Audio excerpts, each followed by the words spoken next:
I love coffee. It makes me happy for a little while. If I drink too much of it, then it makes me not happy. Are you happy? Do you know what it means to be happy? Our species has struggled with this for so long. Right now, we seem to be bent on the materialism, consumerism as a means of making us happy, and it's not clear that that's working at all. It seems to be compounding the issue of greater tension and stress and anxiety as we try to cure or get piles of stuff.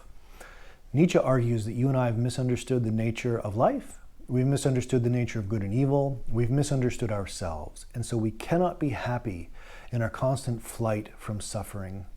And so here we are, a relatively miserable species, pursuing all kinds of dead ends and sickly things that don't make us better, that make us sicker, weaker. Today, let's try and take what, on the surface at least, appears to be kind of a negative or pessimistic approach. Let's take that and see how it shows us how to affirm life and how to get greater power over our will so that maybe we can begin to craft a life for ourselves in which we're happier. So we'll take the suffering and the despair, the negativity and the pessimism, and we will try to find a way to reshape that to make us happy, whatever that might be. To that end, Nietzsche and the secrets of happiness in a world full of suffering.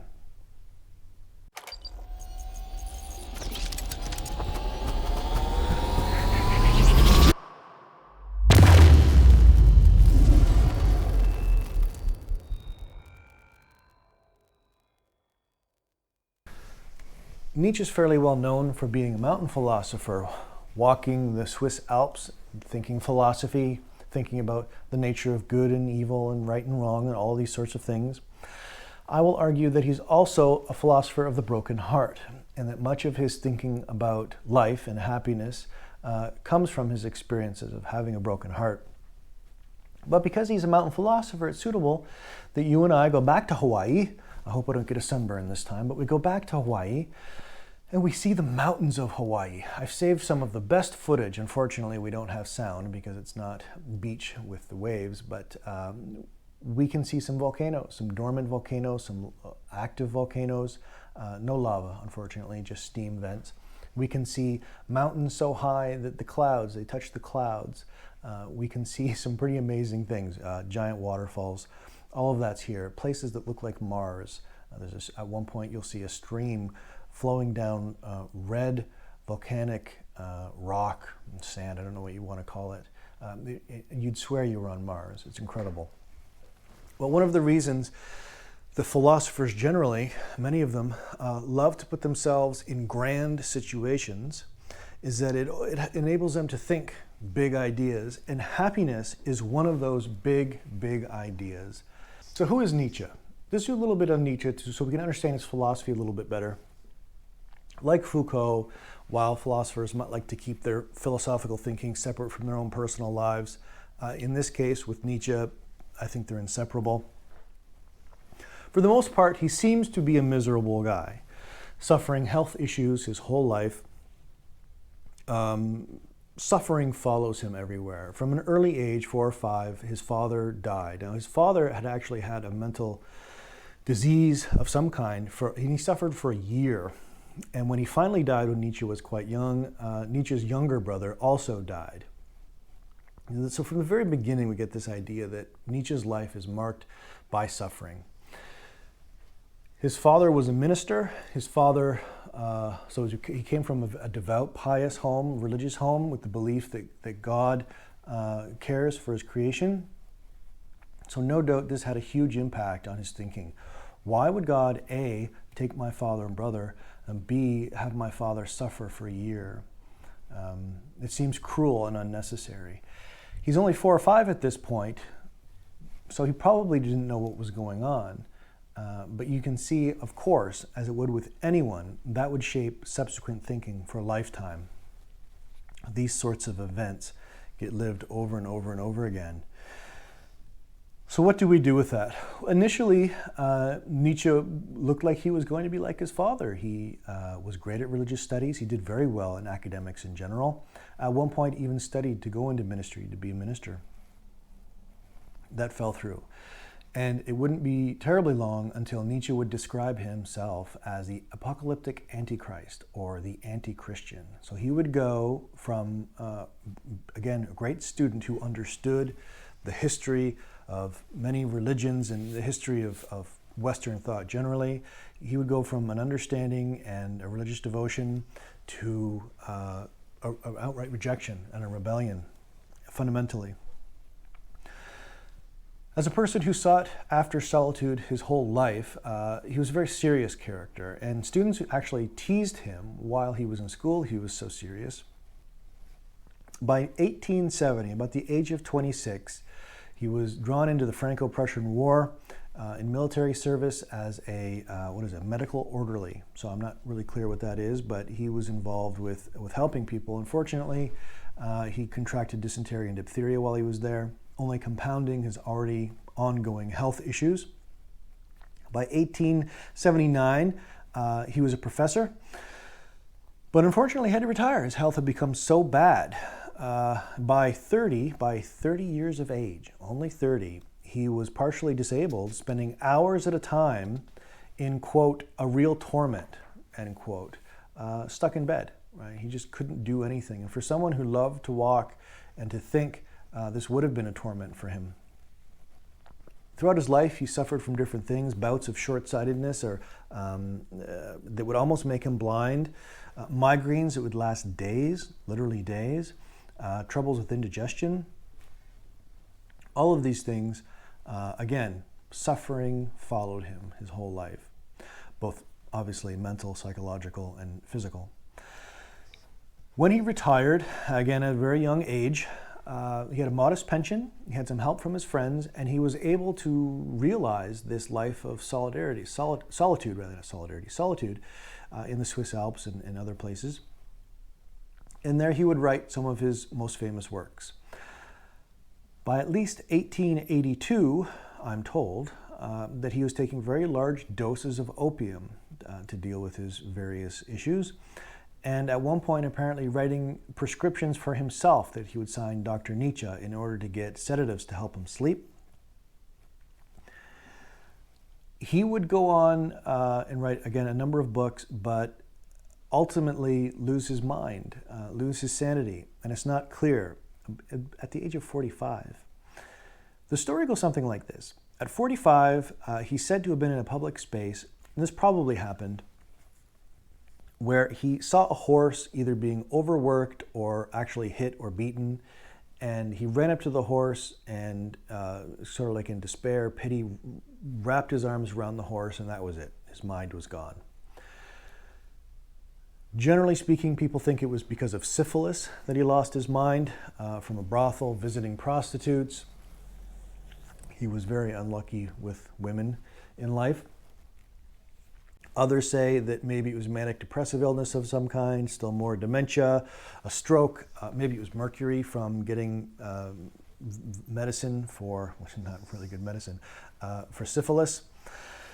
Either way, he would spend 11 years without his cognitive faculties. So this brilliant person suffered from a very early age, finally had a breakdown, and then his father, who had suffered for a single year, Nietzsche, would be 11 years before he would have a stroke in 1900 and pass away. So if you're not bummed out right now, you should be. I'm bummed out just reading this. The poor guy, right? The poor guy. But still, he was able to do what he loved, which was to write and to think and to share his ideas. In his own lifetime, those ideas were not widespread. He did not become famous in his own lifetime. Today, he's everywhere. Every university has at least one major intensive course on him, if not many more. He's required readings in so many courses.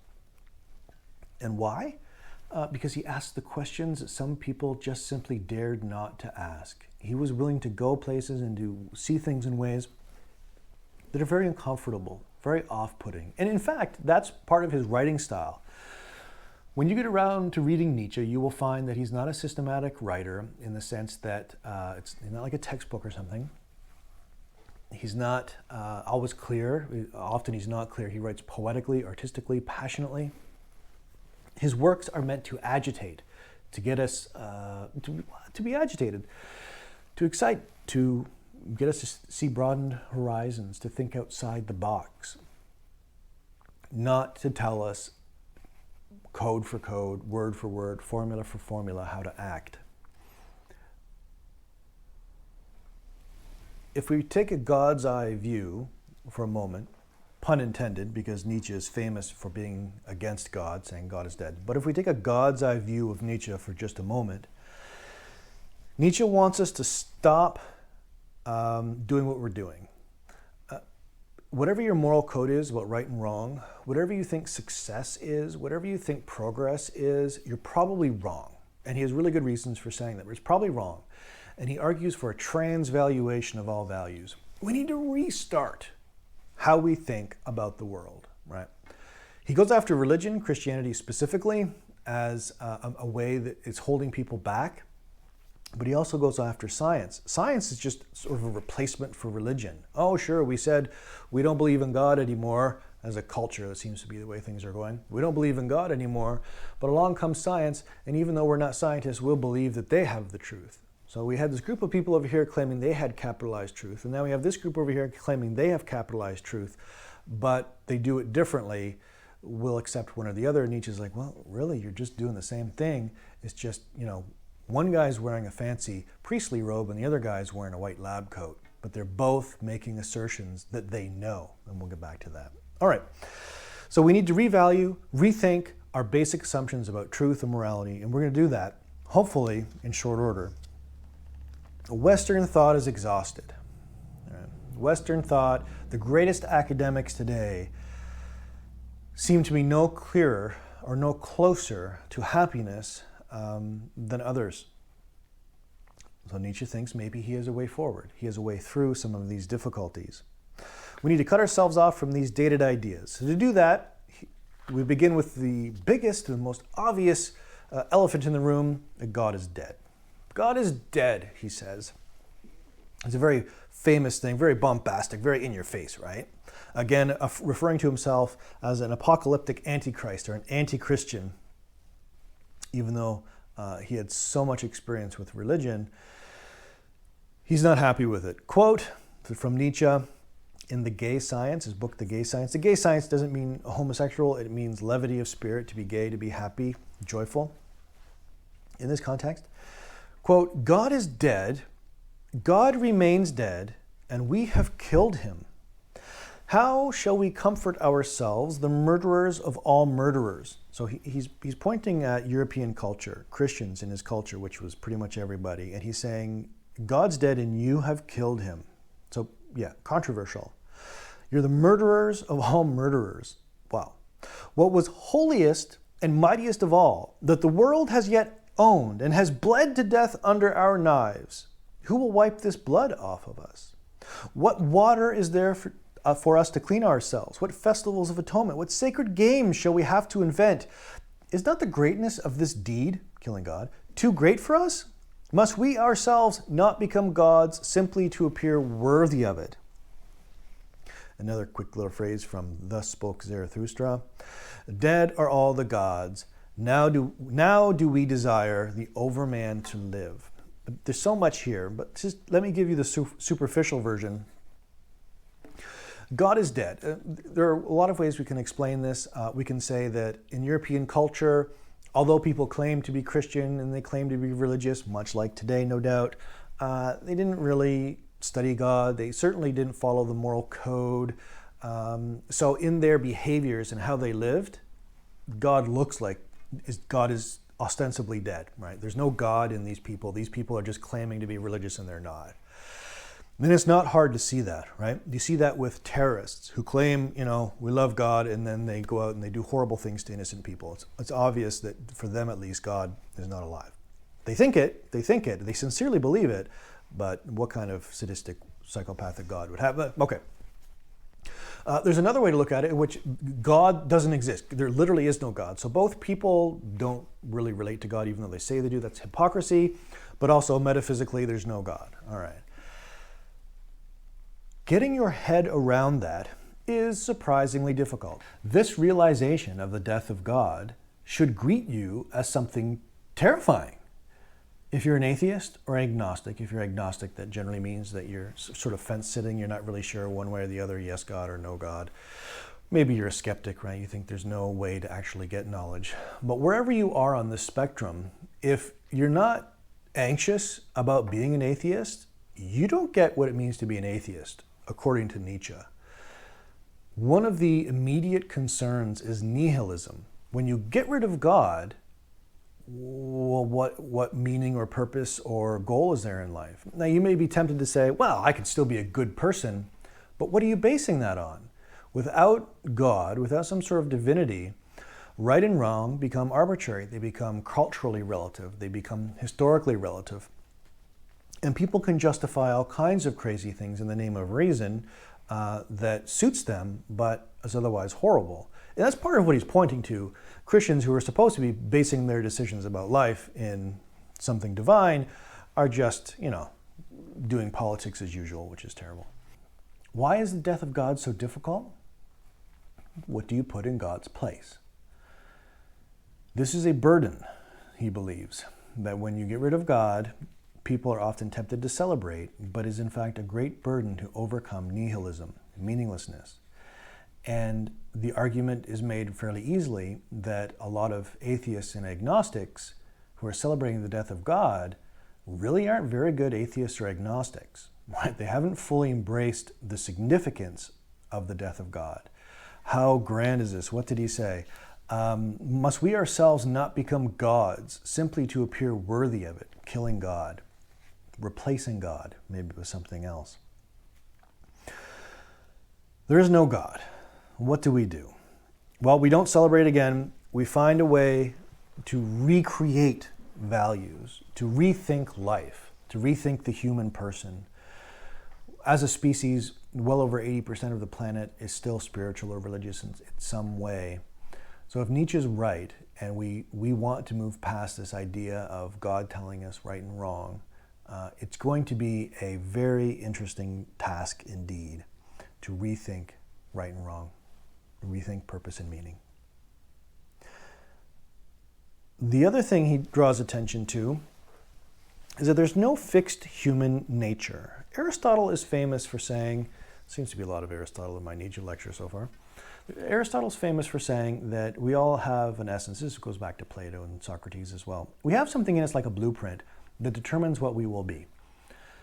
So some of us will be rational and intelligent. Some of us will be who are stronger and bigger, maybe predisposed, great farmers or something like that. When I look at a tree right now, so I'm looking at a tree, and it's dropping seeds. It's springtime. It's annoying because I have to clean them up.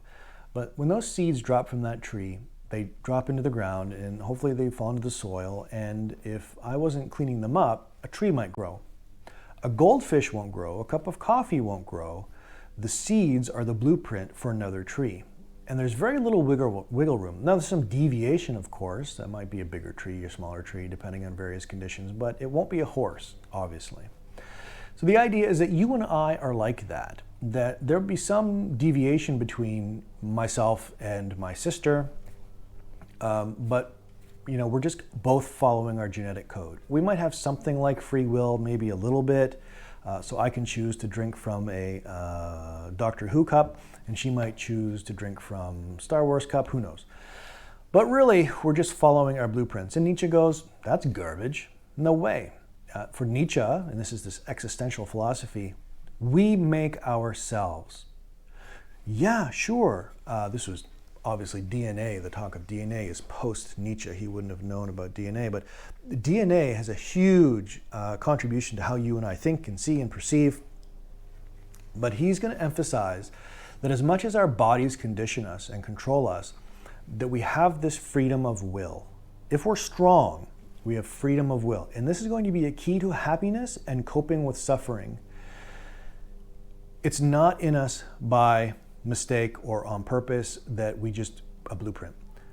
We create us from numerous, unbelievable numbers of experiences and reflections and challenges and all these sorts of things. And some of us experience life with more pain and suffering than others. That too will lead to a different kind of person. So what am I if God doesn't make me, if I don't have a blueprint or an essence inside? I am a product of my culture, my language, and my ideas. More to the point, I am a product of my will. This will come back time and again, and it will be a big deal. For Nietzsche, on the way to happiness, whatever this happiness thing might be, the will factor in. A self-making, in other words. Maybe self-making is a good way of describing the will. Quote, philosophy means living voluntarily among ice and high mountains. Quote, philosophy means living voluntarily among ice and high mountains. We find wisdom for Nietzsche not among the masses, but among the cold, harsh nature, mountains, the ice. We must learn to overcome so much of the values that we are swimming in right now if we wish to find some sense of power. To overcome means many things, which we will consider in due course, but essentially it means learning to create oneself. Overcoming is learning to create oneself. So after we get rid of God, after we get rid of our essence, then he wants to get rid of the idea of truth. Specifically, how do we get rid of the idea of truth? So here's a new truth for you. There is no truth. Capitalized truth is his main concern. The idea of a universal or objective truth is his main concern. Not that there isn't truth, not that there isn't a world, not that everything is a dream or something like that, but the illusions or the lies that we create. These are problems. To explain the nature of truth, I will very quickly bring in some power tools. We talked about the nature of truth with Foucault a fair bit. Foucault, the idea that knowledge was being used as power to control us. Nietzsche argues for a perspective seeing. Nietzsche argues for a perspective seeing or a perspective knowing. If I'm walking down the road and a car comes and it hits me, Nietzsche's not saying, well, that didn't happen unless you want to think it happened. Obviously it happened. But what he's saying is, I as the person who's being run over, and they, he, she, whoever in the car is the person doing the driving, we have different perspectives on what's happening. It's the same world, but wildly different interpretations of what's happening. Consider this. I asked my wife for an impact driver. An impact driver is basically one of these, but a little bit smaller, and it has a hammering effect to put things into materials faster. So I asked for that for Christmas, and it was about $150, but it was supposed to be this size, and it looked like this. So she went and she bought me this, which is great. And as I was opening it, I realized that this was just a power screwdriver. This wasn't even close to what I wanted. So I was faced with a choice. I could tell her and make her sad, or I could lie and fake it. So I lied, and I faked how excited I was to have this screwdriver. I've had these before. You can get them for $30. And then when she divulged that she paid about $160, I was confused and kind of upset because not only do I have a tool I don't want, but then we just spent a whole bunch of money on it. But I still faked it and I still lied. And why did I lie? Happiness, in the name of happiness. Well, Nietzsche is going to say lying is part of the problem. We're not happy because we're content with so many lies. And they don't work out. They don't help us deal with life, and they leech our power. Now, as it turns out, don't tell my wife this, by the way, but as it turns out, this wasn't just a screwdriver. This is actually pretty cool. For those of you who are into tools, when I press this button, a gyroscope starts on the inside, and the screwdriver doesn't turn on until I tilt it one way or the other. It doesn't matter what rotation it's in, it always gears to how fast and how far I'm turning it. It's actually a pretty miraculous piece of equipment.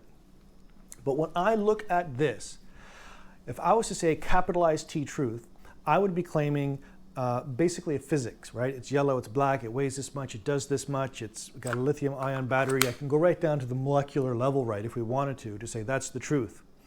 That would be the most reductionistic version. Truth for us has a web of life relationships. One more example, nature of truth and power tools. When my wife and I first got married, a while ago, a decade ago, I guess, my mother didn't have any money. My uncle, who was a painter, found out that, well, obviously he was invited, we were getting married. When he found out she didn't have any money for a present, I didn't know this, he gave her $500. Now that's a lot of money for a painter, right? Painters aren't making a lot of money. He didn't have a big company, it was just him. He gave her $500. And she bought me a tool that was on the registry because she knew I wanted some power tools. And it was a Makita, it wasn't even a DeWalt, right? So I'm a trader, I've shifted into DeWalt. When I learned about this, I wasn't sure what to do with it because $500 is a lot of money. And back then, I mean, you could probably get this for $200 now. The price has come down. But that had an impact on how I saw that tool. And every time I looked at it, I thought of the compassion of my uncle, who's now passed away, and the care that he showed for his sister, my mother, and how stuff isn't just stuff. Sometimes it can be very meaningful. I cannot look at a power drill today and not think to myself, compassion, right? Care. Especially when people don't have much and they give so much. It makes a big difference. So what do we do with this? Consider for a moment that if it's true, there's no capitalized truth. What do we do with that? How does that pan out? What are the practical applications of no capitalized T truth? Some hear Nietzsche and they think, oh, well, everything's equivalent. So whether it's the perspective of the driver about to run me over or my perspective standing on the road, everybody has a certain vantage point and certain equal claim to truth, equal justification or equal warrant in some way based on your perspective. And Nietzsche's going to say yes, but mostly no to that.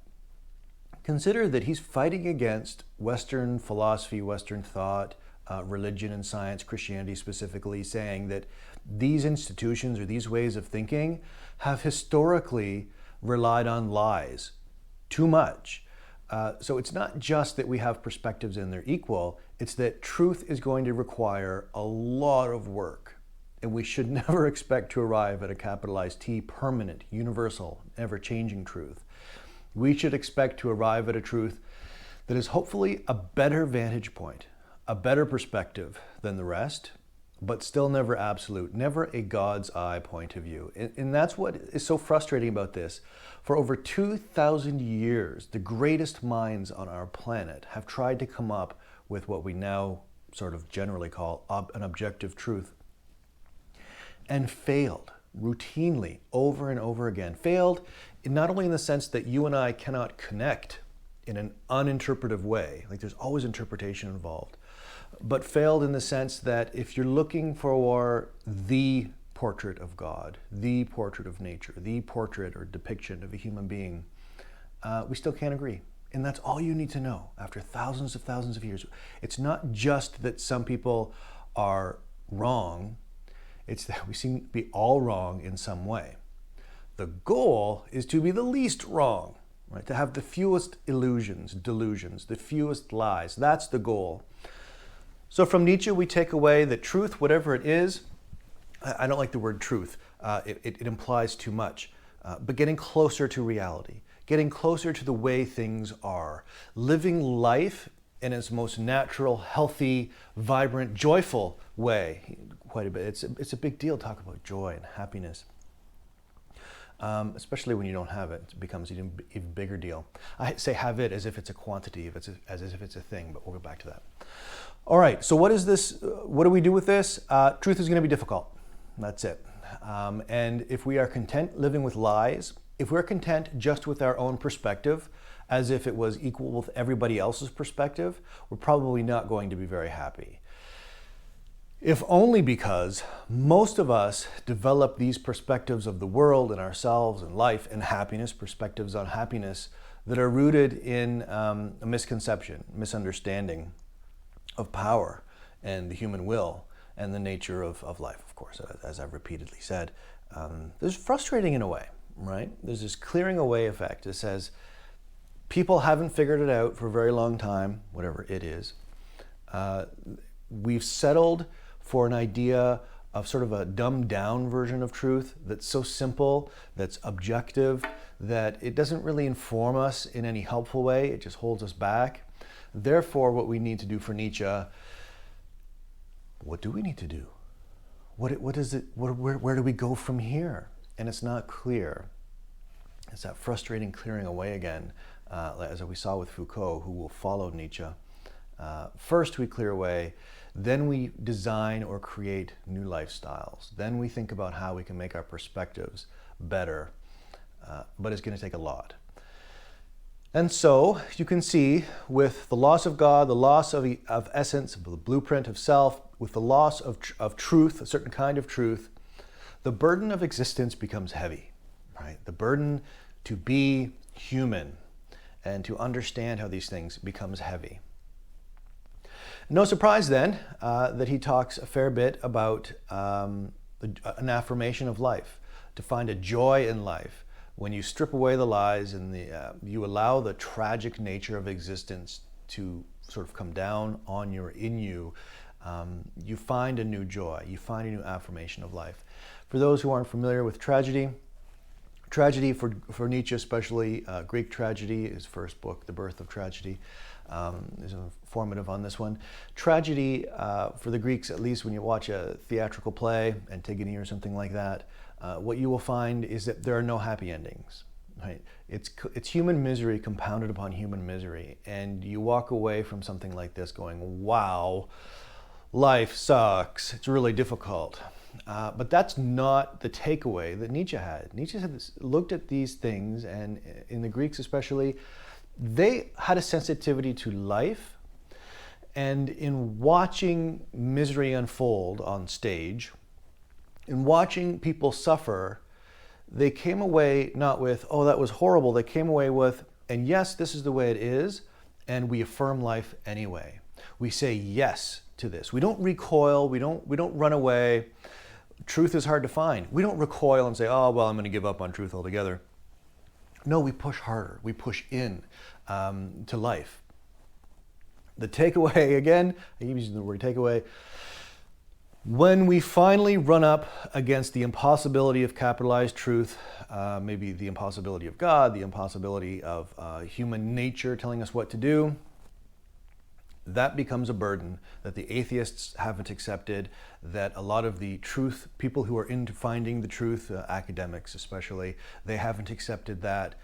And I think that's why I personally like Nietzsche so much. It's just this bare, raw, existential honesty. Life is tough. It's incredibly difficult to find or to understand that life and that reality, to connect with it. And so what do? We don't run away. We face it. We face it head on. And that is the beginning of genuine happiness. Right? We face these difficulties head on. Intellectual difficulties, emotional difficulties, dealing with tragedy, right? The great suffering of the world. Dealing with these things in the right way. That's the key. So he's not running away from truth. He's quite skeptical or upset with people who claim to have a better vantage point when, from his perspective, they have a very lowly, very poor, very reactionary, we'll see in a second, reactionary perspective on life. And so now we can say morality too suffers the same issues. Morality is the study, the practice. You could do ethics or morality. These terms are generally interchangeable. Ethics is typically associated with the study of ethical principles, and morality is often associated with how people actually do practice these things in real life, but we're not going to get into those nitpicky terms. Are you a good person?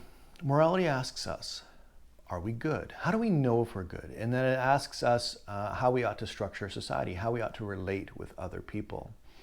No surprise, Nietzsche is going to say that the moralities that have come before have been very poor.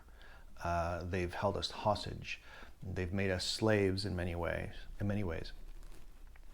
And so we turn now to the genealogy of morals. The genealogy of morals, very popular text.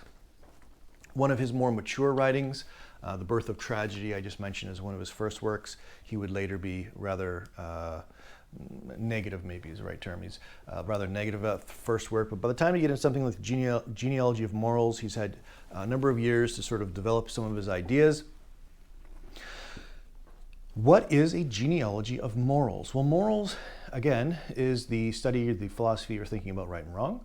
What is a genealogy? A genealogy, as we saw with Foucault, who borrowed the term from Nietzsche, is just doing a history, but he doesn't like the word history because history has been dominated, again, by capitalized T truth assumptions and Western perspectives, Western European biases and whatnot. So he's doing a genealogy, which means rethinking for him, specifically in philology or in literature. So he can look at the history of ideas in literature. He's a philologist. He spends a lot of time with ancient texts. And he's going to say, look, the nature of good and bad, and then he's going to say good and evil, but good and bad to start and then good and evil, have been awkwardly inverted, or turned upside down, maybe is a better phrase. What in the world might that mean? So take a breath. We've covered a lot already. We've gotten rid of God, essence. We've gotten rid of truth for Nietzsche. Or, again, we haven't gotten rid of truth. We've just made it much harder to achieve. And we've redefined truth as a healthy connection with reality, not this capitalized T truth, objectivity, fact. Now we're into morality. What does it mean for you to be successful? What is a good life? This is a classic philosophical question. What is the good life? Take a piece of paper, pause this video, and write down 5 or 10 attributes or characteristics of the good life. I'll give you some of mine, how I was raised to think. Mine was financial stability. Boom, really high, right? Physical health and physical beauty.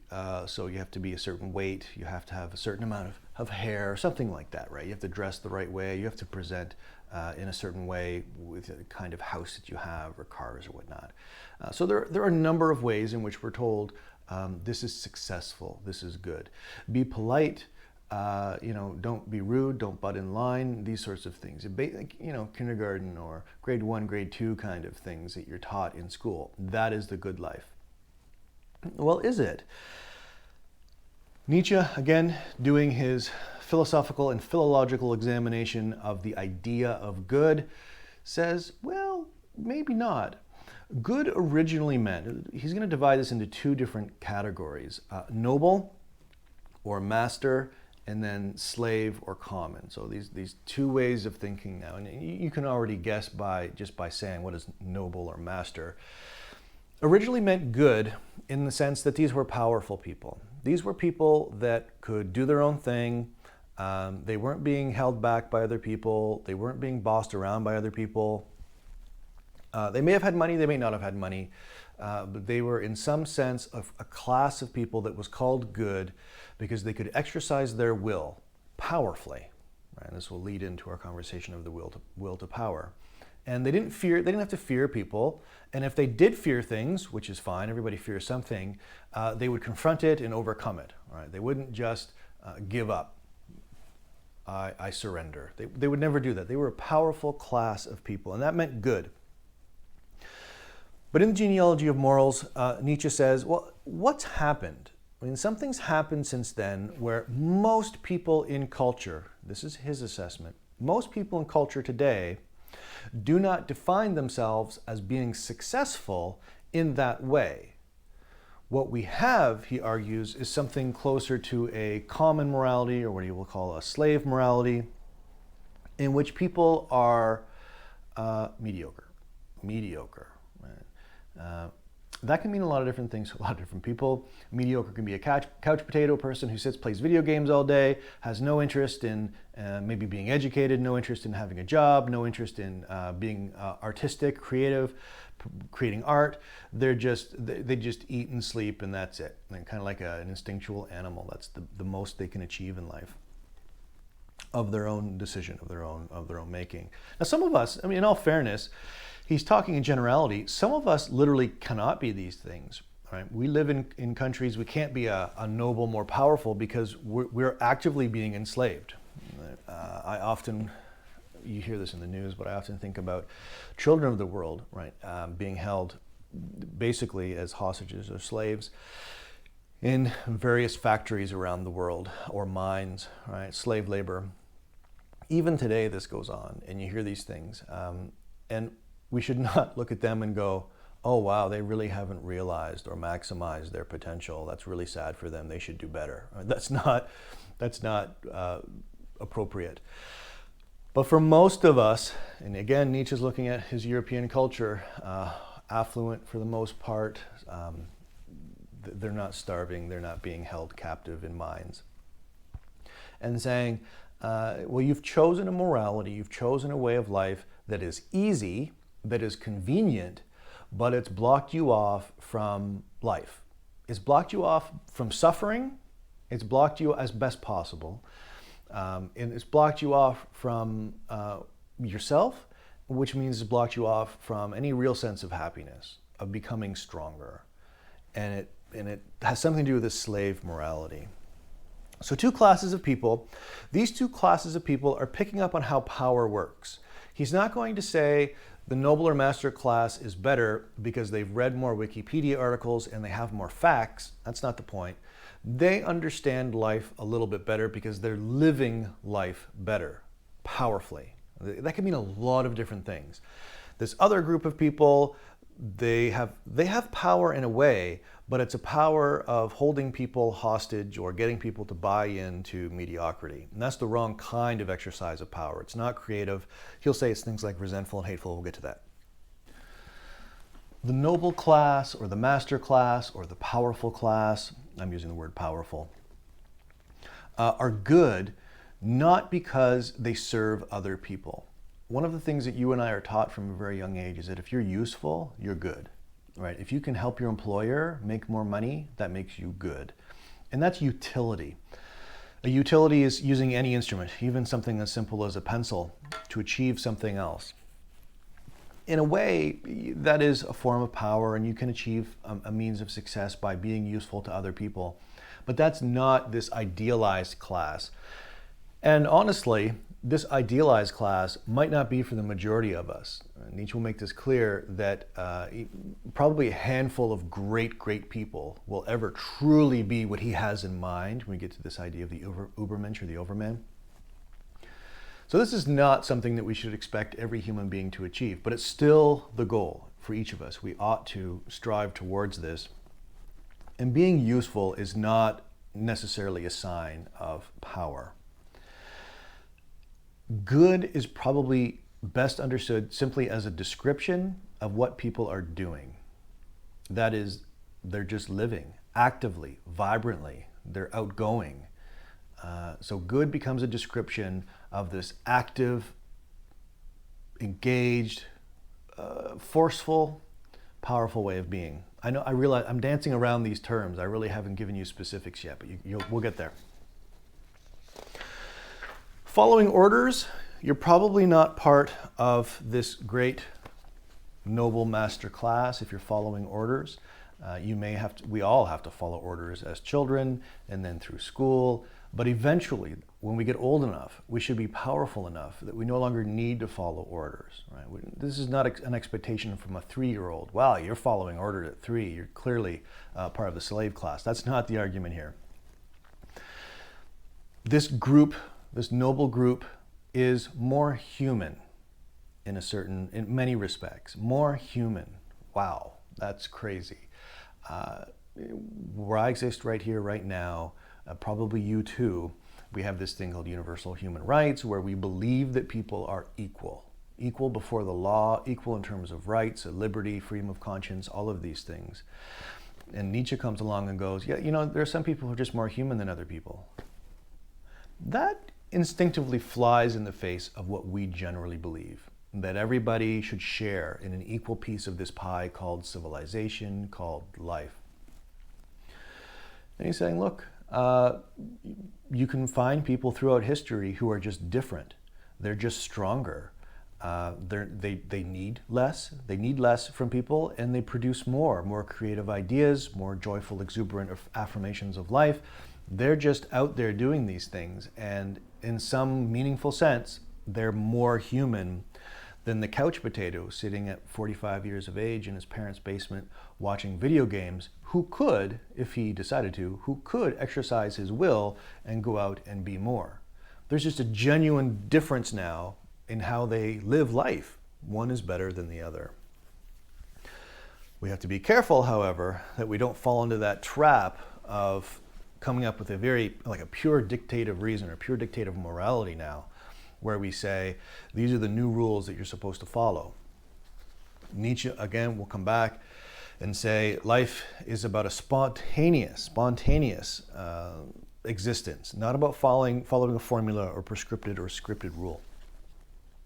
So this is a little difficult. I'm not exactly sure what to do with some of these, but the two classes, the noble and the slave, or the common or the average or plain or simple, right? So this category is all the average, plain, simple.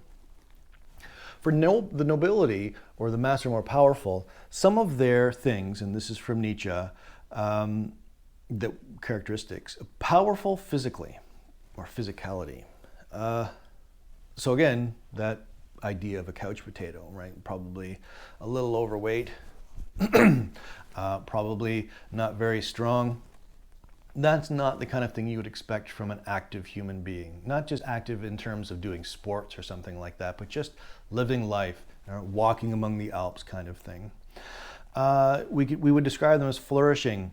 There's a sense that they're willing to engage in war, in conflict, without feeling bad about it, because they realize that life is conflict, right? Life is a constant sense of struggle, and they will engage in that because they're engaged in life, versus the couch potato. Hunting, dancing, joyful activity. He talks a lot about dancing. Music is a big thing for Nietzsche that draws us into the world, that engages us more, right? Now, the couch potato could be at home listening to music, that's true, but if he's truly engaged in a joyful experience of music or something like that, it will draw him out of his laziness, his mediocrity, and it will engage him in life. Like, that's the profound experience, an aesthetic experience or experience of art. It moves us to think and be different. By contrast, a lot of the forms of music that we have now, very repetitive, very sedentary. I mean, they may excite in some mindless, oh, it's fun music. Okay, cool. You can play it, listen to it. We listen to Alexa. We have Alexa almost in every room of the house. We listen to music all the time. But there are some forms of music that are powerful, that cause us to begin to flourish a bit more, that engage us in different levels of reality. And you'll have to discover that. You'll have to experience that for yourself to really know what the heck he might be talking about, because it's not something I can describe to you in a non-musical way. So anyway, again, drawing us into life, moving us beyond our fixed mindsets, our apathy, our lethargy, our disengaged natures. Good, in many ways, unfortunately, has become a matter of tearing those people down. So the people who are active, doing their own thing, adventure, engaged in conflict when they need to, outgoing. I shouldn't say outgoing in the sense of being extroverted. These aren't necessarily, we tend to make that assumption in our culture too, that it's the extroverts, those who like to be with other people. They're the ones who are always outgoing. No, this could be like the couch potato who doesn't spend a whole lot of time with other people. He could be powerful too without having to be around people. So we don't want to confuse those things. But society as a whole has flipped good and bad upside down. And now good is not being an individual. That's weird because we live in a radically individualistic culture. Well, consider our culture for a moment. How radically individualistic is it when we all listen to the same 5 kinds of music, we all kind of dress within 5 different styles, we all kind of do what our jobs are supposed to be, we all follow the party line. The radical individualism of our culture may prioritize what I want, but I have been trained to do what they want. So I'm in my radical individualism that I feel like, oh, it's all about me, I'm actually following them, the herd, quite a bit more than I realized. So for Nietzsche, this radical individualism of our culture, just culture in general, is in fact a grand system in which we become a herd. We become a herd mentality, and good means following the herd. Good means following the herd. Don't be different. Don't protest on the streets. Don't call other views into question. Don't challenge somebody else's perspective. Heaven forbid you challenge somebody else's perspective, because that would be to challenge their very identity. We have this politically correct police that don't just say don't hurt someone. We don't, hurting somebody is not a sign of power. But the politically correct police that say don't even raise questions that might make someone uncomfortable. That's what noble, powerful people do. They raise questions because they themselves are living in a world that's uncomfortable, a world of hardship and suffering that they just acknowledge. They don't make suffering for the sake of suffering. They simply respond to it for what it is. By contrast, today, the good of culture is numbing the pain, avoiding it. Whether you're going to the dentist, I hate going to the dentist. Trust me, when I go to the dentist, if I remember I don't get many cavities, but I had one or two a few years ago, and I never had the nitrous oxide gas before, but I had heard about it, and I asked him if I could try it. Why? To numb my mind, right? The nitrous and the whatever chemical equation it is, you just don't care, right? It takes your higher thinking capabilities. It just kind of knocks you out. Is that how we ought to live life? Is that why alcoholism is so popular? Is that why drug use is so popular? Is that why binging on Netflix is so popular? That you and I are constantly numbing life because it's difficult. And Nietzsche's going to say that's an example of good. We now say good is Netflix and tapping out, when really that's not how the noble or master class lives. They realize that's not good, that that's not strength. Having said that, Nietzsche too realizes that life is overwhelmingly difficult, and he mentions this in The Birth of Tragedy, among others, and we need some kind of buffer between us and reality. And some of those buffers are the certain types of music that I was mentioning before, that help us engage, or tragedy, theatrical performances in which we see people suffer and it seems gratuitous and it seems bad, but really it's reminding us that we all share in the hardships of life. So there are ways of buffering life, and that's okay. We're not going to throw ourselves into war just so that we have the sense, oh, I'm powerful because I can deal with the atrocities around me. No. You don't want to go out and do that sort of thing. But when war comes to you, when troubles come to you, don't flee them either. Nietzsche is pretty hard on Jews in this piece, Genealogy of Morals. He's going to be pretty tough on Christians in general. Western European culture, right? That's the target. You guys have made some pretty big mistakes. You've replaced noble with a way of seeing the world that prizes equality, sameness, and mediocrity, where instead of raising up those who are different and special in a powerful way, so just being different for the sake of different, that's not the point. They're powerful. They're able to deal with life in a way that's somehow more engaging or meaningful than the average person. By tearing those people down and not prizing them, Jews, the Christians, European culture in general, has given way to an unhealthy world, really. Today, bad, or he'll use the term later, evil, is anyone who's outgoing, anyone who seems to be flourishing, active, engaged in the world, anyone who thinks about life seriously risks destabilizing the ease that most of us want to live in. So we take these people and we put them in universities maybe, or they have the academic section of books over there, but mainstream culture thrives on Harry Potter. Yeah, I like Harry Potter. We're watching Harry Potter series right now. My 8-year-old is finally old enough to start watching Harry Potter. Having a good time doing that. But if that's how you filter life, you're missing out.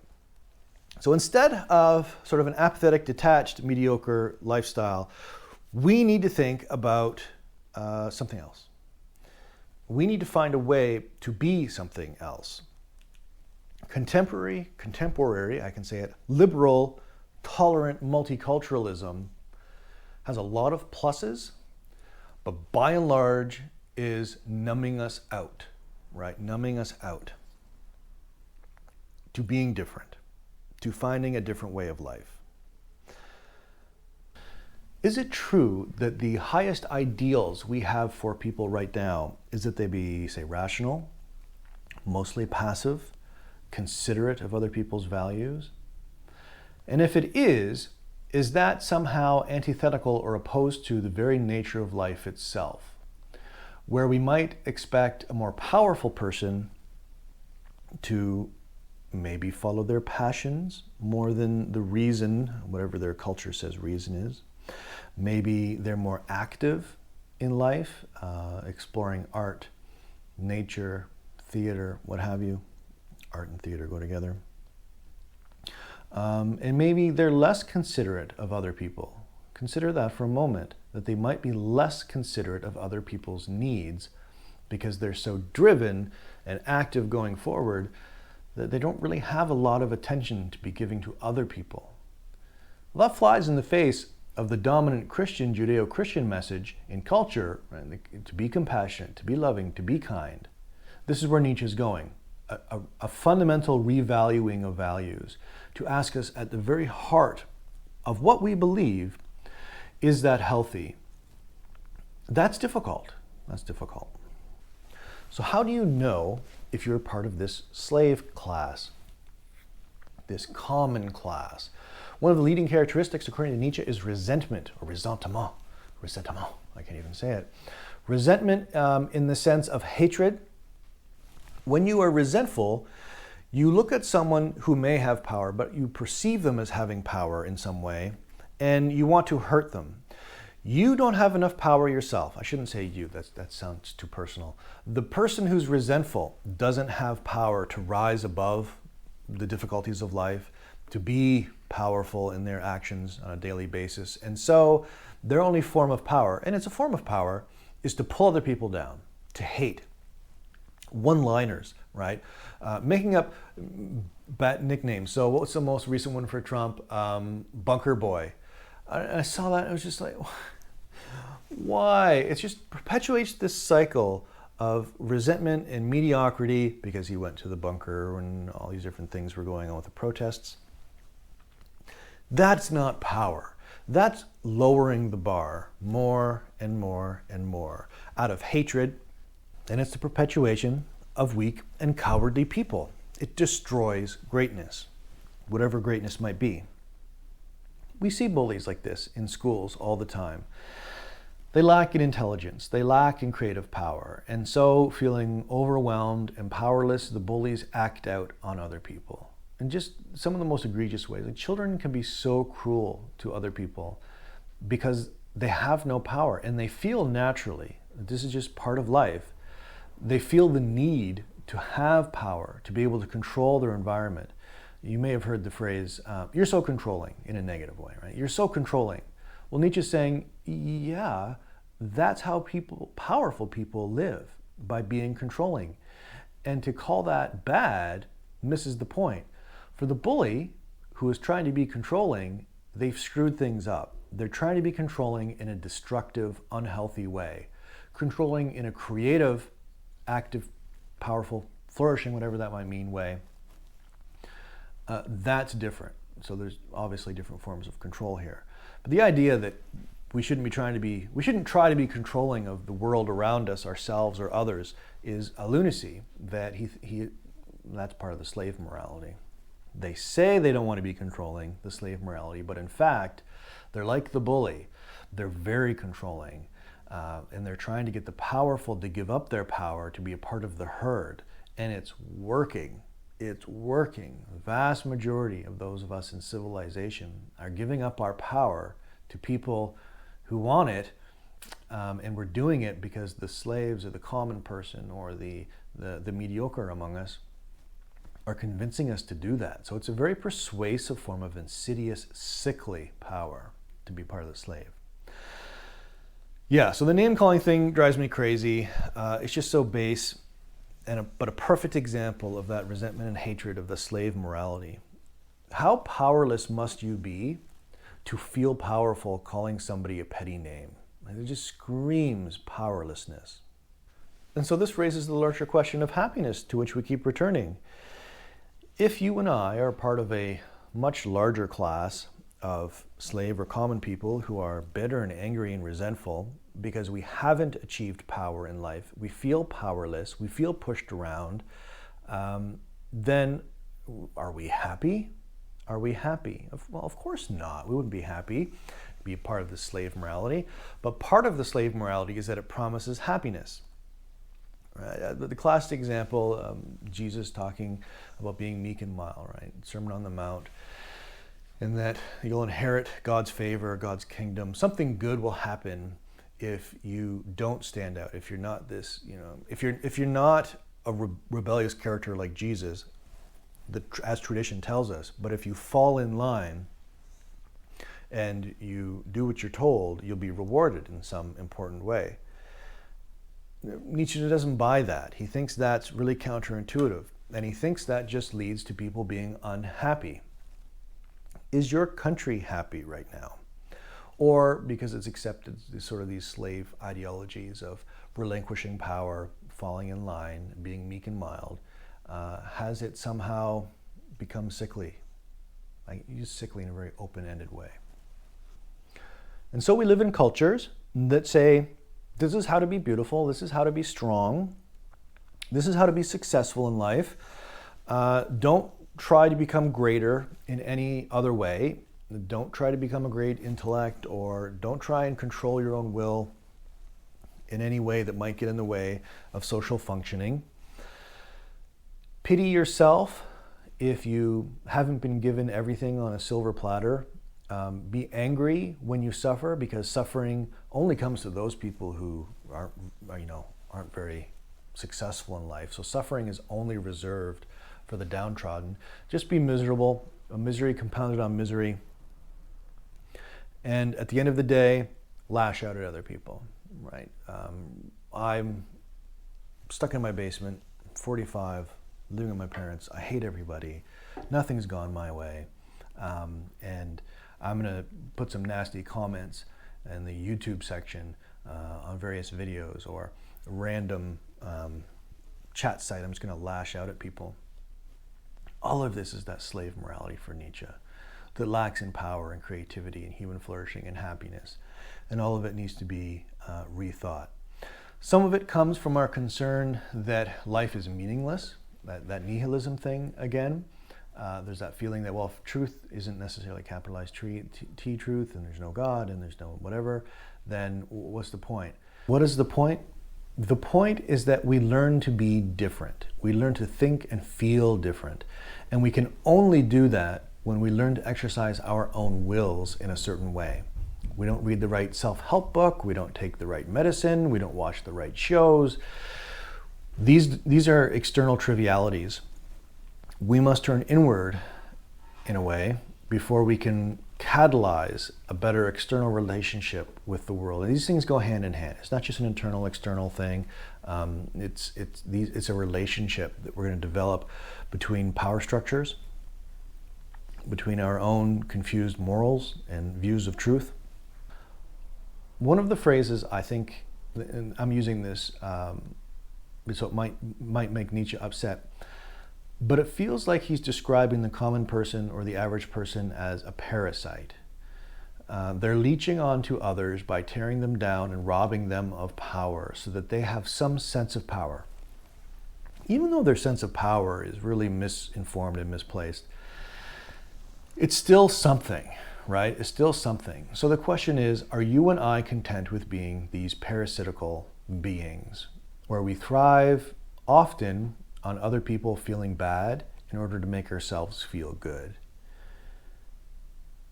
The overman, and we'll talk about it in a moment, or this powerful class of people that Nietzsche is describing, you get the impression that they really wouldn't even have the time of day for their enemies, because they're not even concerned with having enemies. They're so focused on living life. If someone was to confront them face on, of course, they would challenge them. But the idea that they would take time out of their day to pull other people down and be dismissive and be angry, that just doesn't seem like something they would even bother with. Why would they? They're living life.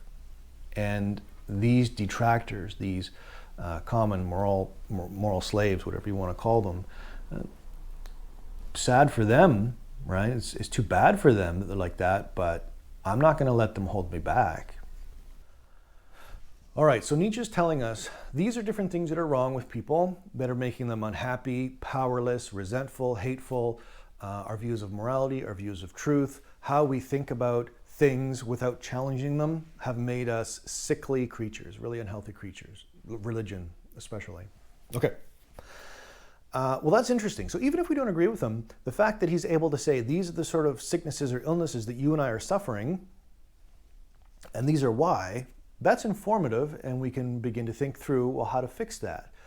His remedy to nihilism, the fear of nothingness, his remedy to our obsessions with objective capitalized truth and morality and human essence, and our obsession with being mediocre, and our obsessions with the fear of suffering, get confronted with this concept. It's not really just a concept. It's supposed to describe how life works. It's supposed to describe how you and I work when we're healthy. The will to power. The will to power. What in the world is the will to power? I have heard many different versions of this over the years, some of which make more sense than others. Like music, like so many other things, you need to experience it yourself to know.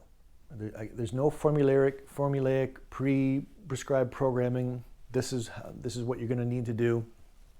You need to exercise it in your own life to know what I'm talking about, because it is infinitely varied. I can almost talk.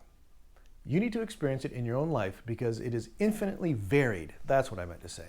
It is infinitely varied in how it expresses itself. What is it? If I want to live and I want to learn and I want to be powerful, to be my own self, to be active and flourishing and healthy and happy, I must learn to creatively shape the world around myself.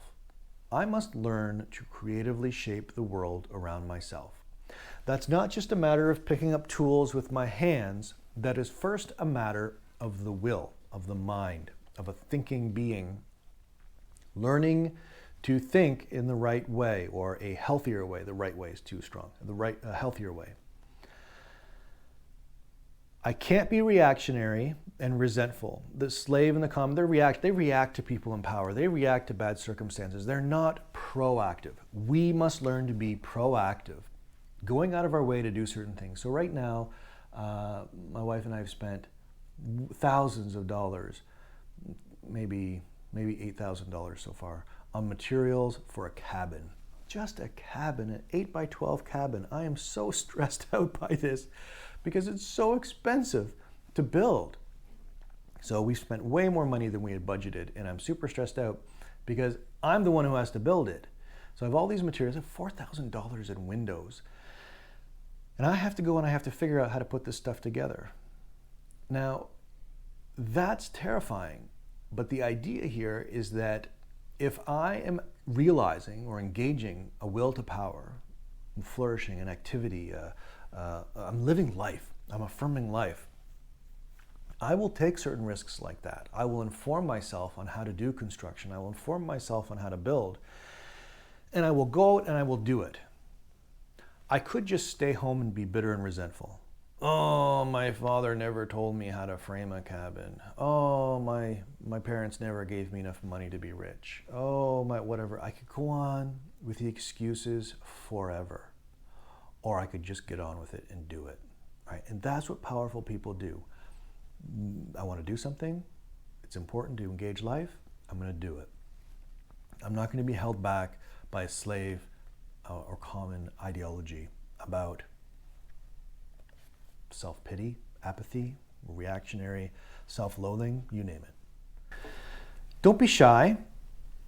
Learn to exercise power. Don't be falsely humble. There's a sense that being humble can be wise, can be good. You don't want to cause unnecessary conflict with people, but false humility, where you make yourself out to be less than what you are, is a symptom of that sickly culture. If I'm a great person, really smart, and I walk into a room and they're having a conversation about something that I've written a book on or something, why would I sit in the corner and not engage? Right? I don't have to walk in there and be, oh, I can tell you all about hermeneutics or something like that. But that false humility, where we hold ourselves back as if that's a virtue, just leads to further mediocrity. Yes, If you are a powerful, the part of the noble master class of some sort, and you're doing your own thing, people will resent it, right? They'll be bitter because, according to Nietzsche, we live in a world full of people who are going to want to pull you down, tear you down. So, but that's part of the risk. One of the best ways, I think, to understand the will to power, which is, again, an abstract concept, is to look at Nietzsche's romantic life, which boils down basically to one encounter with Lou Salome. She was a woman to whom Nietzsche proposed at least twice. He may have proposed 3 times. And she dumped him. She said no. Wow. So here's a person who's living a very reclusive lifestyle. That's always been his goal. I mean, he has friends, but not many. And he's been traveling with she and another one of his friends. They've been traveling around Italy, as I understand it. And the other friend also proposed to her previously, and she said no. So apparently she's an interesting person. But he's living largely a solitary life. So when he reaches out, this serious, seemingly an introvert, reaches out to somebody else, will you marry me? And she shoots him down. That would have been devastating. As it would have been for any of us, it would have been devastating. In an 1882 letter to Franz Overbeck, quote, this is Nietzsche now, quote, unless I discover the alchemical trick of turning this muck into gold, I am lost. Here I have the most splendid chance to prove that for me, all experiences are useful, all days holy, and all people divine, exclamation mark, end quote. Brokenhearted, life of suffering, tormented by ideas. The woman of his dreams, maybe, drops him like a hot potato, and she and the other friend take off, leaving him behind. And he's reporting that he is devastated. Would you feel like a loser? Of course. Would you feel like an outcast or reject? Of course. And he writes, unless I discover this alchemy, this trick of turning muck into gold, mud, gross, dirty, whatever, into gold, unless I figure it out, I'm lost. Wow, talk about the power of a broken heart. One of the world's greatest intellects saying, I'm lost over a broken heart. So what does he do? This is where, among other things, he learns to exercise perhaps the will to power. Life sucks. It's terrible. I've gone through a broken heart more than once. And like you, I can testify, no doubt, that it is truly devastating, like Nietzsche's experiencing, in a way that few other things in life are. So what does he do? He learns how to turn the muck into gold, to take life and its suffering and its difficulties and to do something with it. Did he write a hate letter? No. Did he tweet that she's a terrible, ugly person? No. Did he engage in heavy alcohol use? No. He didn't try to escape the pain. He didn't try, in his own way, he tried to escape by doing something with it, by transforming it into something better. So in a way, kind of escaping, but not just recoiling, working through it. Way, way different. Not reactionary as a slave person, but proactive. Nietzsche is learning how to affirm life, to love fate, amor fati as it is, to take what is and accept it, the situation, broken heart, to accept it, to do something with it without trying to pervert it, without lying. It would have been easy to say to himself, and maybe eventually begin to believe it, that, oh, she was his intellectual inferior, so it's a good thing she dropped him like a hot potato. He could have said to himself, well, you know, women, who needs them, or something like that. There's so many ways to dismiss it and not to deal with it. But he seems to have done that in some meaningful way, to have moved on. So in the lessons learned from his romantic failure, maybe we might want to call it a failure, I think this is my takeaway. The overcoming. He's going to talk about, and we'll talk about this in just a moment, the overman. So Nietzsche invents this characterized person as the overman, as a superman. Some people have called him the beyond man. whatever this being, this creature is, it exemplifies the most powerful attributes of being human. I like the interpretation overman because it implies an overcoming of suffering, not a denial, but an overcoming. And that's what we see here. He had to overcome the desire to be bitter, to be resentful. Sometimes he seems like that, but he had to overcome these desires. He had to overcome the desire to be a part of the herd, that mediocrity. He had to overcome all of these things. Nietzsche himself doesn't consider himself the overman. He's sort of prophesying a future kind of person who might be this. Still, the will to power is what we exert or exercise to overcome. The will to power is what we exert to overcome.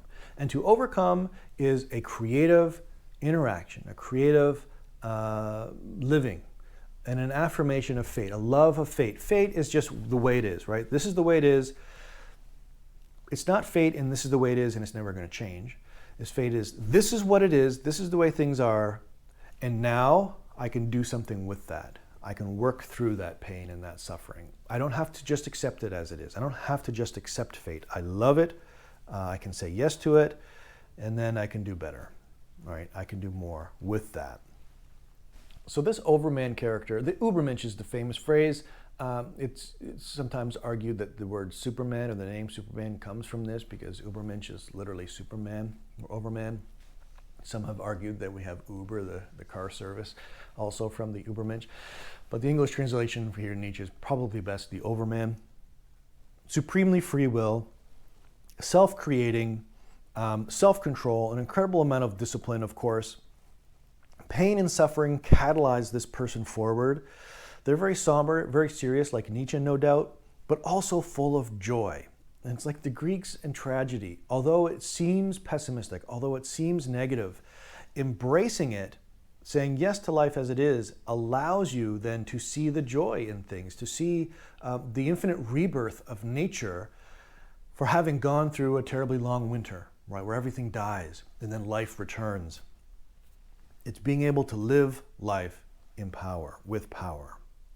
The best way maybe to test ourselves in this regard, am I an overman? Am I a Superman or an Übermensch or something like that? Is the eternal recurrence of the same. So in his gay science, he offers this test.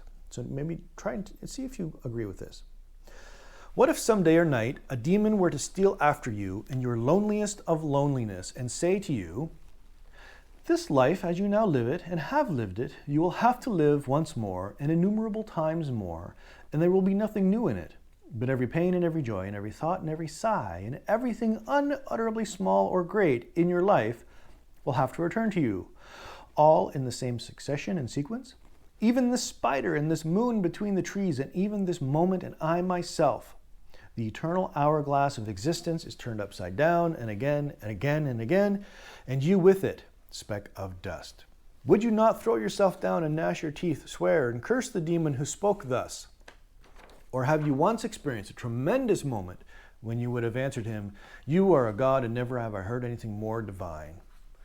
Say what now? All right. Demon shows up, supernatural demon, and the demon has the power, obviously he doesn't believe they're actual demons, but the demon has the power to turn your life right back the way it started from the very beginning, and you're going to live life from where you are right now, exactly the way you have, all over again.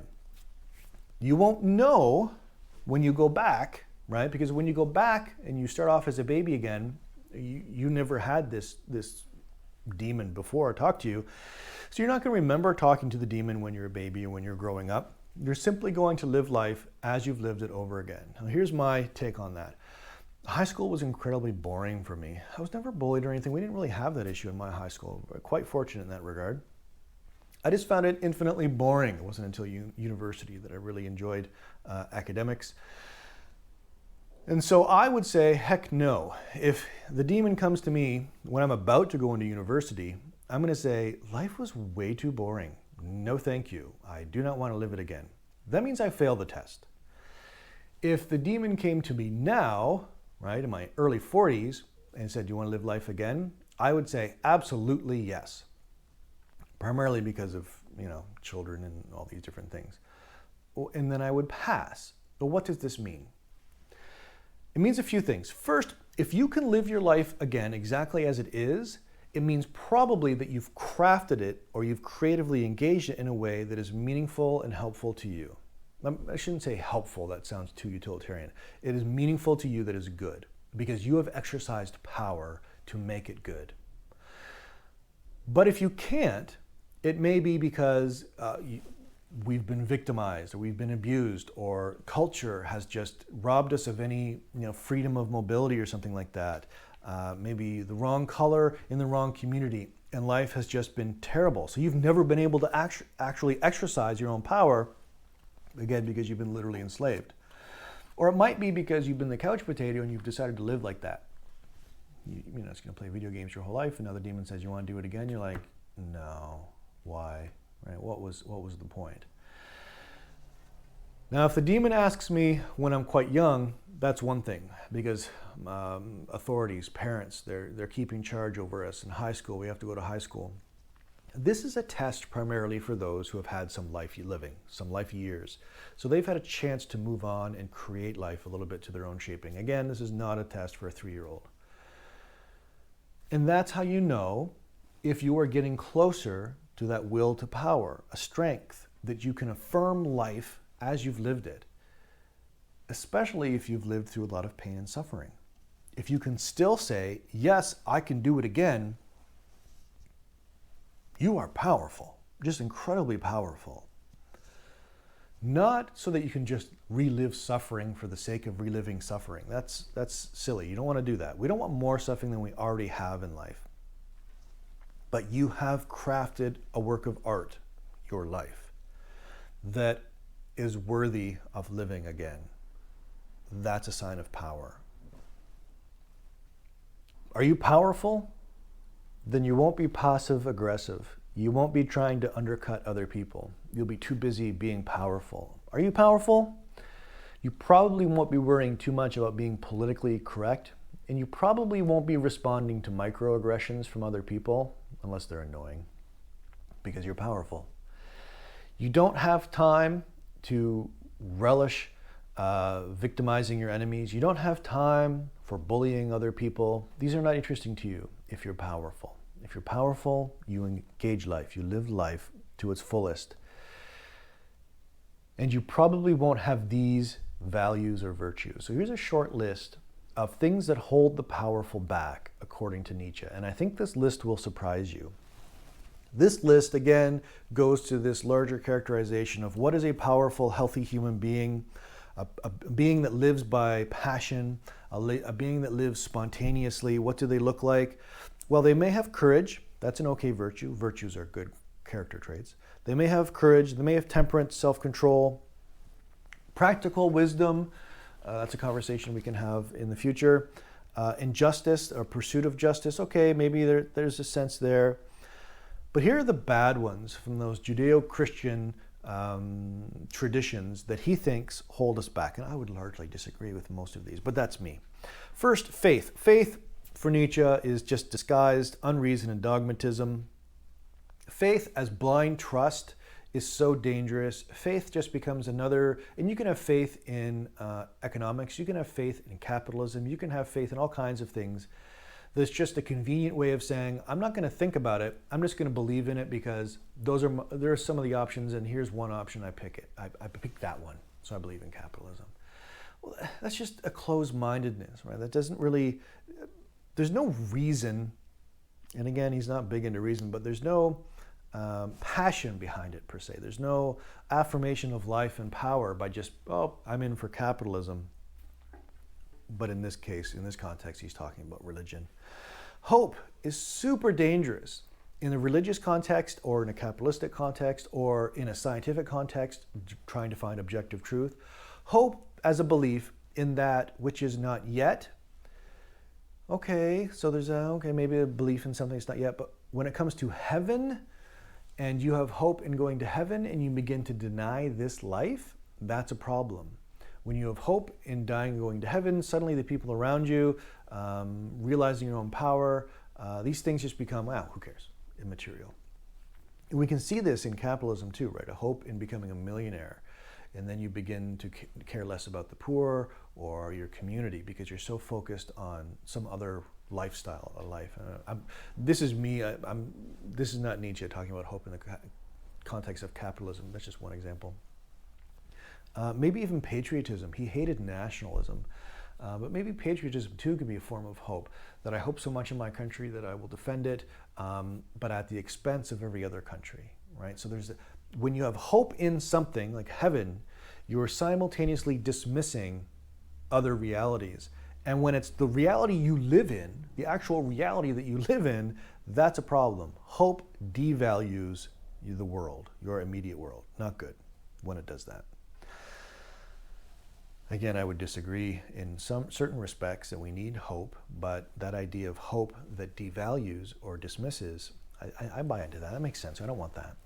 Love leads to inequality and pity. Love, in fact, glosses over difference and distinctions. People become helpful but harmless, members of the herd. Helpful but harmless. We've used that phrase with Foucault. Love makes everything permissible. And this is a very complicated topic. I won't get into it too deeply here, but love is one of those primary drivers of parents with children, but just in general, right? People, we love things, whether it's a pizza or a pet. And if we get that wrong, if we misunderstand it, it's possible that we begin to encourage people in their sickliness. So if let's say I have a dog and the dog loves to eat wires, right? Literal wires. And he'll even dig into the drywall to get wires and chew on them. Oh, I love him. Yes, he has a bad character flaw, but I just love him for who he is. I don't want him to change. As you hear a dog being electrocuted in the background. That's crazy, right? Love as an excuse to overlook failure, mediocrity, even evil is terrible. When love says, forgive everybody no matter what, don't hold anybody accountable, it's not the right kind of love. It creates a placid, docile world. Actually, there's my cat in the background right now, who I call dog because he's the size of a dog, trying to catch a fly. But I love him, so I'm not going to stop him. And I clearly don't love the fly. Pity. He's against pity. Why? Because it allows the weak among us to thrive. It allows the slave morality to flourish. Pity says, oh, I feel bad for you. Oh, I know you could do better. You could be better. You could be stronger. But, oh, you have a paper cut. No, he doesn't buy that. There are certain people that obviously we should pity. And there's a sense in which we should pity those who are in that slave morality, in that maybe we could do something to help them. Pity as a whole runs the risk of being like love and really not challenging us to be more, to do more, to think more. Again, I disagree with Nietzsche on this. I think pity is very important. I think it's like with Rousseau, I think pity is sweet for various reasons. We'll talk about that in another talk. But still, the argument is partially persuasive. If we spend our time pitying people instead of expecting them to rise to the challenge, are we really helping them? And I think of my children, how will my wife and I treat our boys when they have a hard time at school and it's difficult to do the homework and it's whatever? Do we pity them and just let them watch a movie? Or do we pity them and then make them do the homework anyway? Right? This is different ways of going about this. But pity generally, Nietzsche believes, has led to a dehumanization. We've let people just become less, become less, become less. The couch potato, oh, I feel bad for him. Oh, well, and then we move on. No, you maybe pity him in some sense, but then if you're a parent, demand more. If you're an Ubermensch or an overman, you probably wouldn't engage him at all. You'd be too busy living life, but that's a different conversation. Pity leads to lazy cowards who are probably hateful of other people. Maybe. I mean, that sounds overly generalized, but I'm not even sure if that's true. So, power. We get rid of God, we get rid of human nature, we get rid of truth, we get rid of capitalized truth and capitalized morality, then we end up with this thing called power. We all want power. What is it? Power is the ability to creatively make something of oneself. Power is the ability to creatively make something of oneself. in the context of hardship and suffering. We've come a long way now. Now we're adding this other part, in the context of hardship and suffering. So I've hinted at this quite a bit already. What is happiness? Interesting. For Nietzsche, happiness is power. For Nietzsche, happiness is power, embodied in the overman. So let me read a quote. The overman will supersede and replace our own common humanity that seeks comfort, ease, and happiness.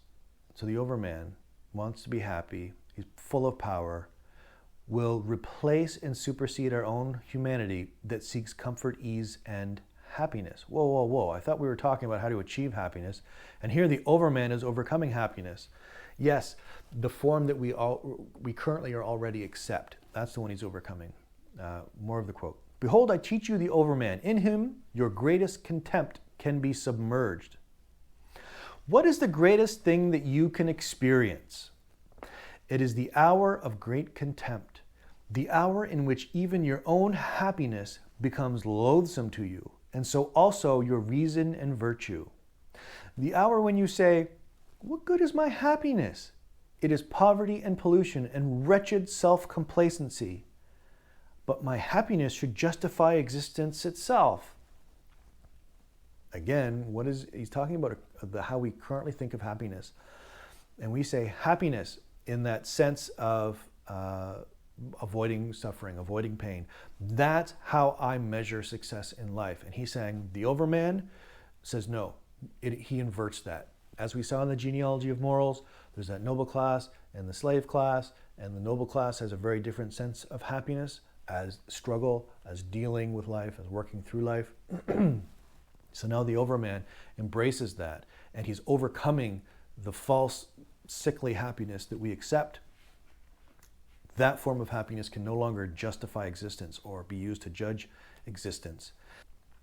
That moment when you say, what good is my reason? So now reason again is going, our objective knowledge too, God too, gone, gone, gone. Does it long for knowledge as the lion for his food? It is poverty and pollution and wretched self-complacency. So what is the greatest thing? When these things happen to you, when you realize all these things are pollution and wretched self-complacency.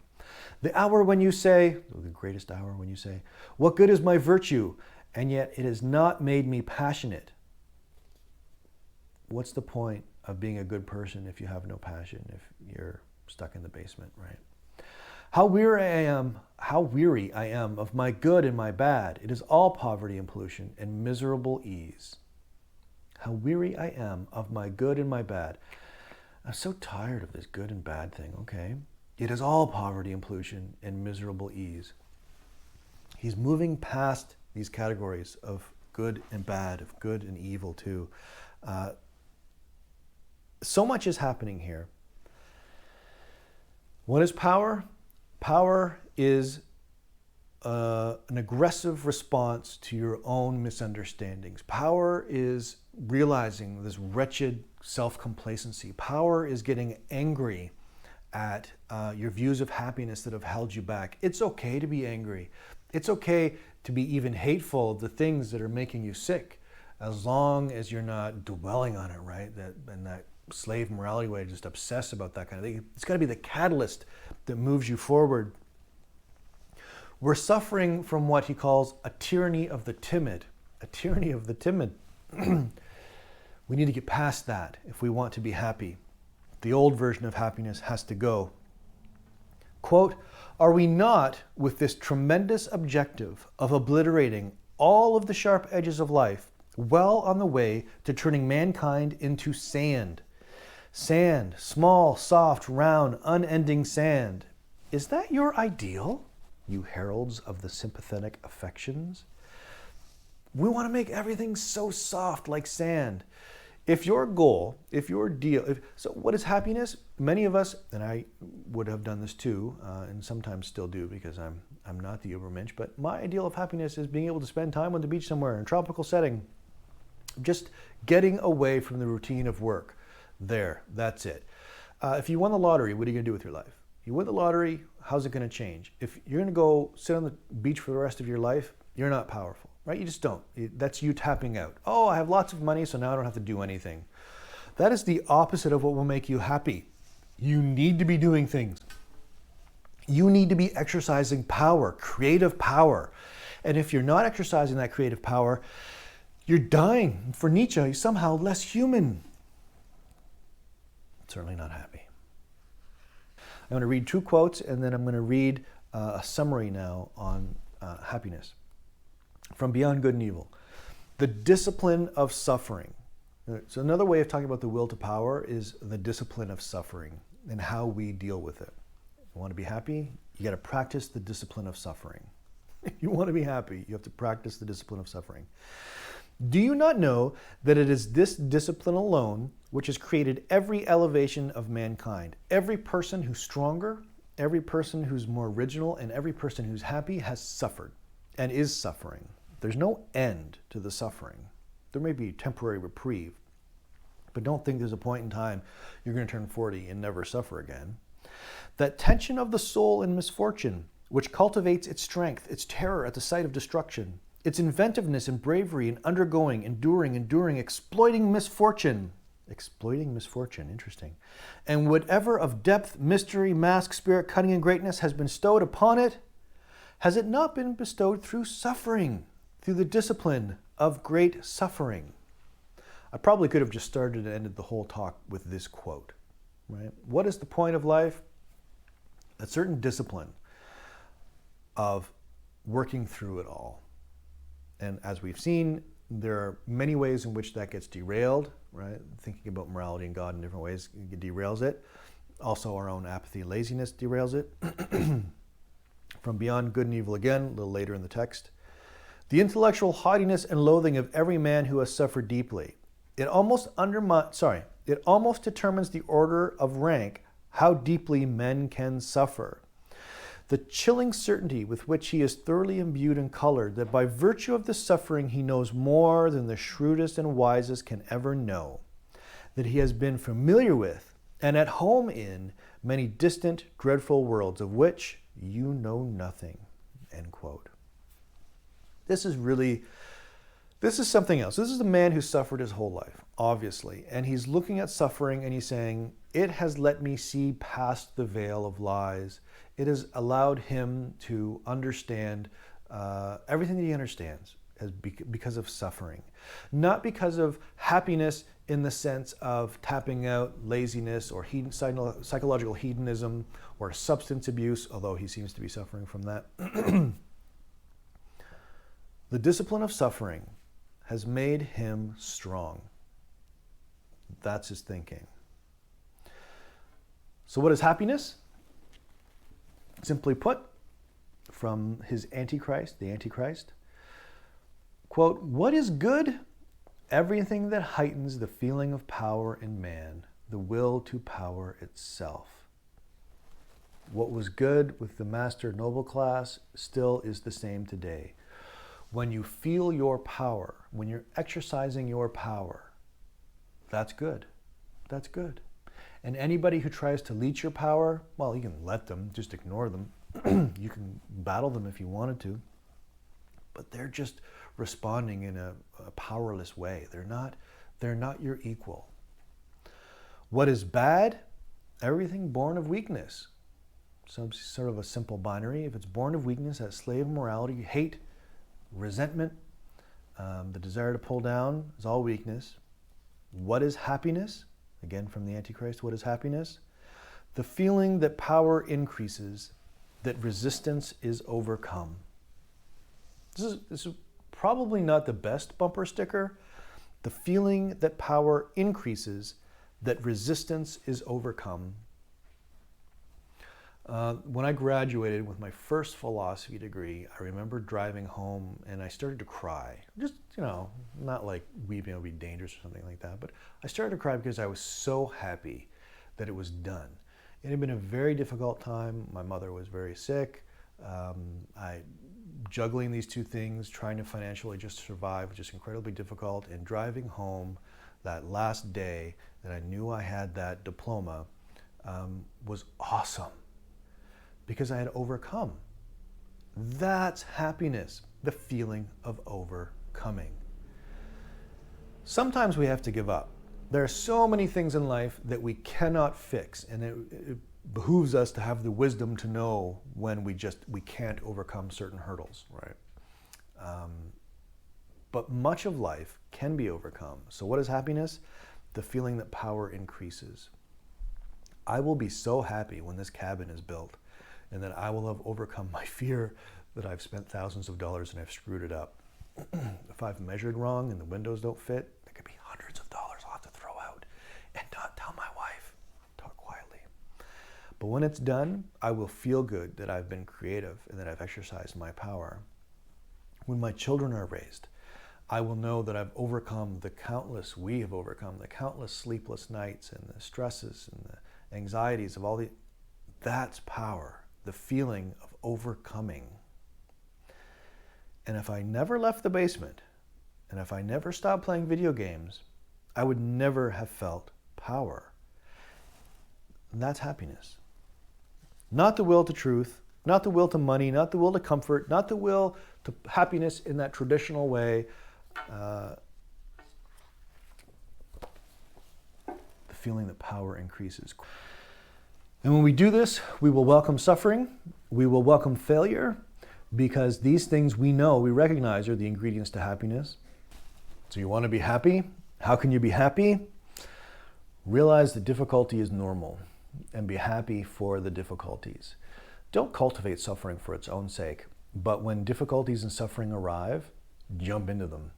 If those things you can change, engage them and be thankful for them. And things that you can't, well, obviously, you can't. Realize that hardship isn't enough. Just engaging in suffering isn't enough. You must do something with them. You need to exercise your mind, your creative will, your will to power. And when you do that, you'll experience this feeling, but also this activity of happiness, of increasing your power. The force or the power of his argument is that he believes this is true throughout all nature, right?